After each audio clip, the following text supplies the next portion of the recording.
In this episode we present another model of the game of framing and reframing. It's the 3P model: policy, principles, personality.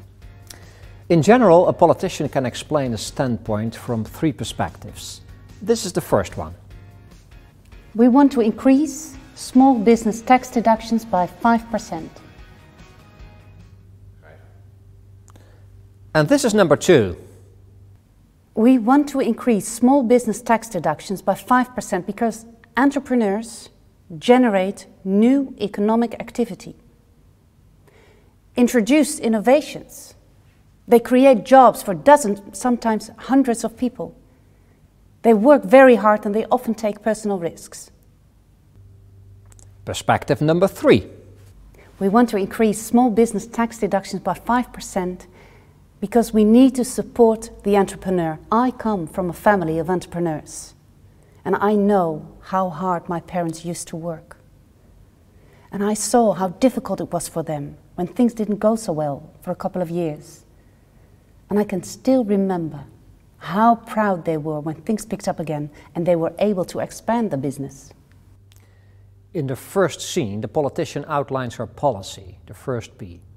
In the second scene, she says something about her own principles or values, the second P. And in the third scene, she adopts a more personal approach, the third P. A politician who only talks about policy is simply providing information. Information is often cold and cool and analytical. In addition, most politicians submit dozens of new policy proposals every year, creating an information overload that we simply cannot process. However, although they submit dozens of policy proposals, most politicians' views are based on just a few values, a few principles. When the politician in the video talks about her values, things begin to warm up, at least for people who are interested in entrepreneurship. Once we know what her values are, we are better able to understand her standpoint. It makes sense that entrepreneurs should pay less tax because they drive economic progress and innovation. The same goes for the third P, personality. Telling people that you come from a family of entrepreneurs adds a personal dimension to the policy. People who value entrepreneurship will identify with the politician. When you personalize a policy proposal, it goes from being a cool issue to a warm issue. In summary, when someone communicates about a policy, they are simply conveying information. But when someone refers to principles or values or something personal, they are entering into a relationship with the audience. The first lesson of this episode is therefore to make sure that you're always able to link your policies to your principles and your personal experience.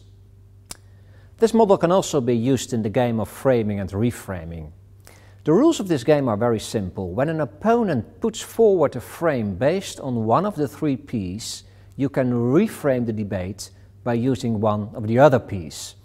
Here's an example of the 3P model in action. Suppose a government wants to cut funding for university studies like history, philosophy and the social sciences. This is what a philosophy professor might say.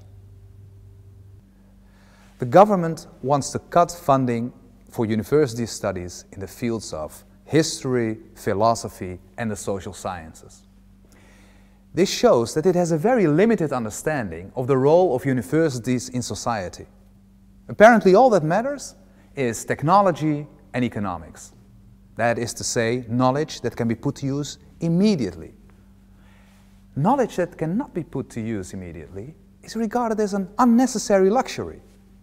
However, historians and social scientists teach us about the context in which technology and economics function.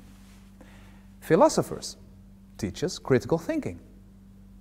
We need to educate our students to become engaged citizens who ask critical questions about technology and the economy.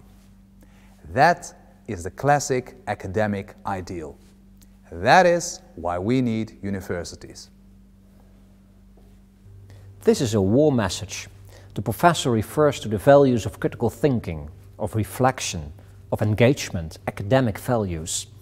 Many people will agree with this. Actually, it's almost impossible not to agree with this view.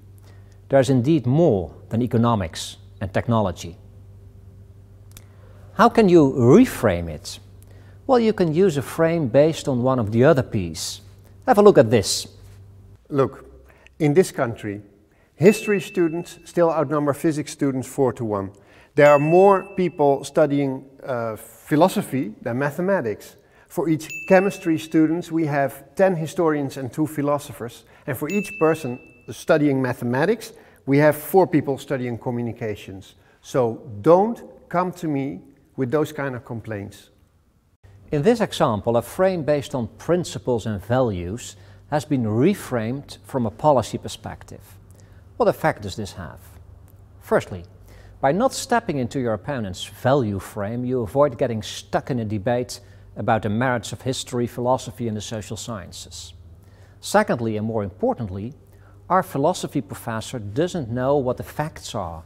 He has a strong moral condemnation of the policy of the minister without knowing the facts. Suddenly, his original value frame becomes cheap rhetoric, starts to sound a bit hypocritical. We can also play the game of framing and reframing using the third P, personality. Here are a couple of examples. To start with, you can make policy personal.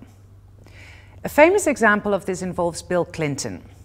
In 1992, Clinton was confronted by an activist who criticized his administration's AIDS policy.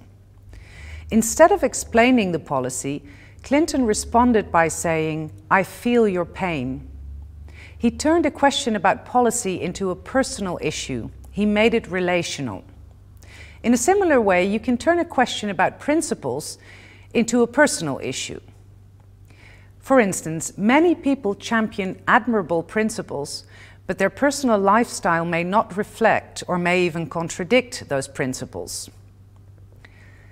It is also possible to reframe a policy frame using principles or values. Here is a policy frame. We are in favor of reducing unemployment benefits. If we cut them by 5%, we create a strong financial incentive. At present, these incentives are too weak. If you step into this policy frame, you will get stuck in a technical discussion about financial incentives. This might be a more effective way of reframing the debate. What sort of view do you have on human nature? Do you really believe that people prefer to sit at home without work because the incentives aren't good enough? You should go and talk to those people. You should find out what they have to say. These people, they're frustrated to be without work. They want to work. They don't like to sit at home unemployed. They want to work, it's their life. It gives them dignity. And they want to be among people again. They want to work, it has nothing to do with your financial incentives.